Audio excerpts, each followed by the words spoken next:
Grab the food, add your spice, make it nice. I'm telling you why. Flavor Station's coming to town.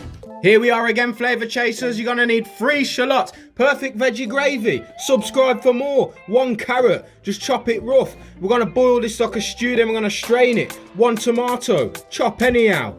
Bang that in there. You see it? Bomba. Yes, man. Garlic. 4 cloves. We're just going to dash them in. No messing. Wipe down, you dirty pig. Working a mess. Now, thyme.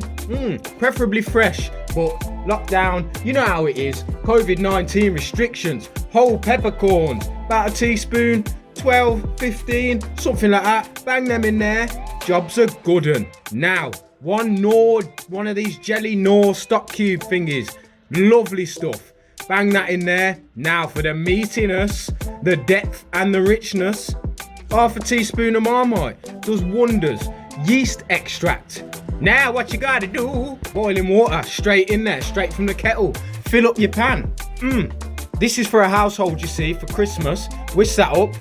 Who has meat eaters and vegetarians, but I like to make one gravy. Simmer it for a good half hour, 40 minutes. Then you're gonna get another pan and a sieve. Just take away the liquid.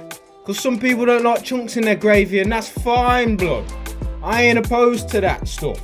So I'm going to compromise and I'm going to make a nice smooth but rich gravy. As soon as you've incorporated all that stuff, get a nice onion gravy powder or granule. Or normal OXO, don't matter. Whisk that in till it's nice and thick, but not too thick, not custard. You're talking gravy. Let's not paste it on with a knife, yeah? Whisk that up, see how the bubbles have changed? That's how you know the gravy's ready. And that's it. Vegetarian gravy for Christmas. Banging too. Thanks for watching. Subscribe for more. Merry Christmas. I love you lot. Click that thing there to watch a video. Sick.